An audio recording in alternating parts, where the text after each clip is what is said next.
Frankenstein!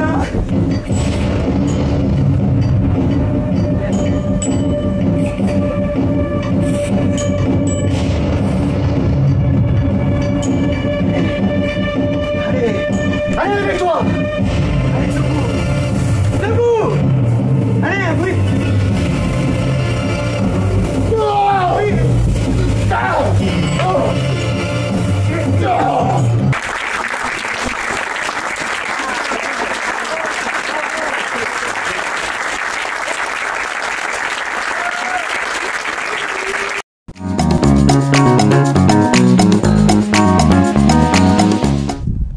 Bonjour, je m'appelle Fidel Pastor-Sens, je suis le metteur en scène de Frankenstein et l'adaptateur du roman de Marie Shelley. Bonjour, je m'appelle Blaise Buchbaum, je suis comédien et je joue le rôle de Victor Frankenstein dans la pièce éponyme Frankenstein.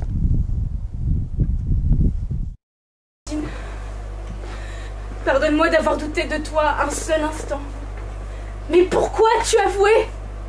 Mais n'aie pas peur, je prouverai ton innocence. Tu ne mourras pas. Je n'ai pas peur de mourir. Cette angoisse est passée. Dieu me soutient et me donne le courage d'affronter le pire. Si vous vous souvenez de moi, si vous avez la conviction que j'ai été condamnée injustement, je me résignerai au sort qui m'attend. Que vous êtes bon, monsieur, de m'avoir rendu visite.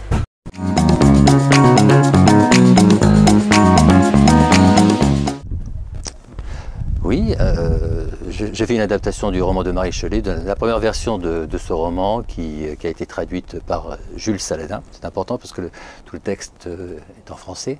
Et donc c'est Jules Saladin qui a écrit cette version. Moi j'ai fait une adaptation en créant des personnages qui ne sont pas dans le roman, comme le personnage de Prométhée, le personnage de Marie Shelley qui a écrit le roman mais qui est dans la distribution de la pièce. Et voilà, donc c'était aussi pour donner plus de part aux personnages féminins dans l'histoire, dans la mesure où quand tu lis le roman, on a l'impression qu'il y a plus d'hommes que de femmes. Les femmes sont souvent absentes de l'histoire. Voilà.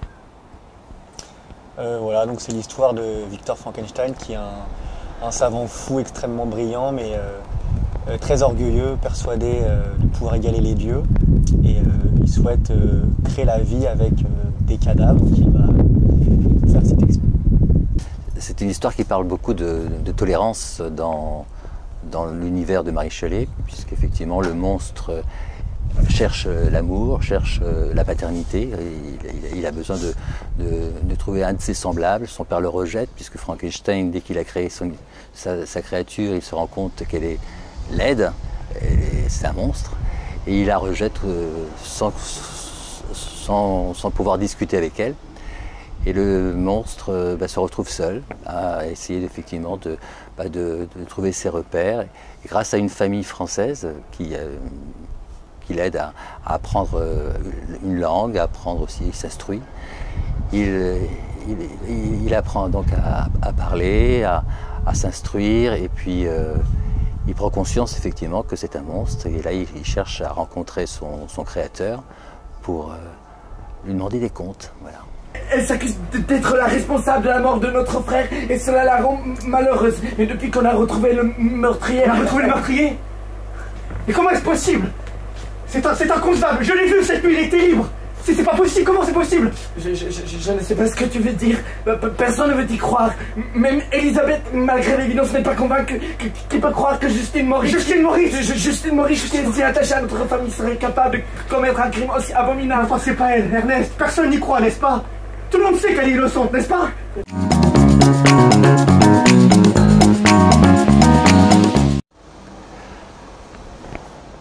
J'ai eu le coup de foudre du roman de Marie Shelley, dans la mesure où c'était quand même une jeune femme de 17 ans qui a écrit cette histoire. Et ça m'a impressionné effectivement par rapport à la qualité d'écriture, par rapport au contenu, où elle aborde des thèmes. Elle a écrit le roman vers 1830, elle était très inspirée du siècle des Lumières, de la Révolution française. Et elle apporte beaucoup d'éléments sur la tolérance, sur l'ouverture d'esprit, une critique un peu de la société de consommation à l'époque. Et Elle est d'une sensibilité, elle prend fait et cause pour la créature, sans juger Frankenstein, sans juger le créateur. C'est une œuvre de tolérance et qui traite des thèmes comme la paternité, comme la solitude, et puis effectivement la différence, quoi. Oui, bah, c'est une très belle pièce et moi ce que j'aime beaucoup c'est son aspect universel en fait. C'est bien qu'elle ait été écrite au 19e siècle, elle résonne encore aujourd'hui sur plein de plans différents et également c'est une très belle langue donc, qui mérite d'être écoutée autant qu'elle mérite d'être lue. Alors je voudrais juste dire aussi que dans beaucoup d'adaptations cinématographiques, le personnage de Victor Frankenstein il a plutôt la quarantaine, le monstre est plutôt vieux. Et là, j'ai vraiment respecté l'âge des protagonistes. Victor Frankenstein a à peine 20 ans, 22 ans quand il rentre à l'université. Et il crée sa créature à 22, 23 ans. Donc quand même, c'était quelqu'un de précoce aussi par rapport à son intelligence. C'est pour ça que s'il il a l'impression de vouloir changer le monde, la créature, pareil, elle est jeune. Et tous les comédiens sont plutôt jeunes. Plutôt jeunes, un peu. Et voilà, c'était important de le dire qu'ils ont l'âge réel des personnages. Mais... Un autre événement vient renforcer ses impressions. Il découvre quelques papiers dans la poche d'un vêtement qu'il a pris dans le laboratoire. Il s'agit du journal qui a précédé sa création. Victor y décrit chaque étape de l'évolution de son travail. Maintenant qu'il est en mesure de déchiffrer les caractères, il les étudie avec attention.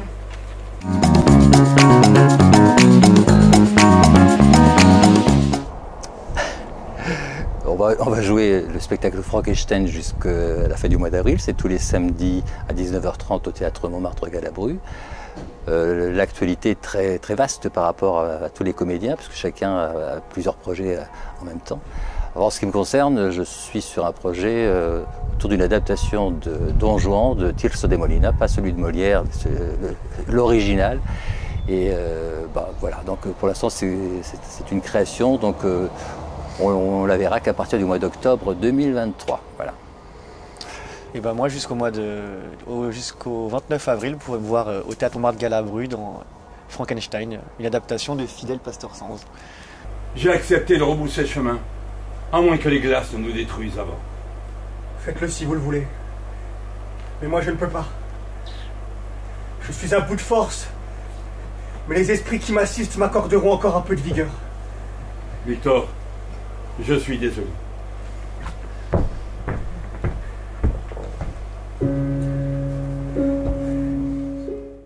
J'ai vraiment bien aimé, je ne savais pas du tout ce que je venais voir et c'était vraiment très chouette. Avec un très bon rythme, une sensibilité qui était assez chouette à voir sur un spectacle sur Frankenstein. J'ai beaucoup aimé les acteurs, j'ai beaucoup aimé les lumières, donc vraiment très chouette. Alors ce spectacle m'a beaucoup plu,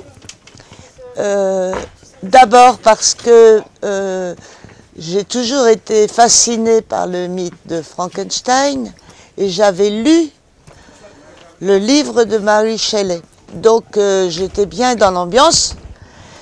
Et là, je trouvais que c'était un grand risque de l'adapter, de le mettre en scène. C'est compliqué, parce que, bon, un monstre, comment représenter un monstre au théâtre? Enfin bon, à la différence des adaptations cinématographiques qui sont peut-être à la limite plus faciles. Et là, ce que j'ai trouvé formidable, c'est qu'il a respecté le texte, tout en l'adaptant, bien sûr. Mais il a très bien respecté le texte, il a très bien respecté l'esprit du livre, qui n'est pas un esprit... Un spectacle très bien, très dynamique, vraiment une très bonne expérience, avec un jeu d'acteurs qui était vraiment très intéressant. Voilà, une très bonne impression au global. Okay, my name, no, I think, no. Félix? Hello. Félix. Hey. Agathe? Agathe. Agathe. Quittez, sa fille, quittez.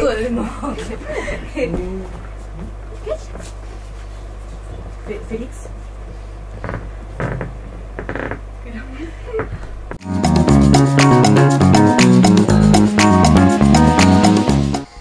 Moi, ce serait qu'on ne doit rien lâcher, ne pas tomber dans la résignation et sur quelques domaines que ce soit.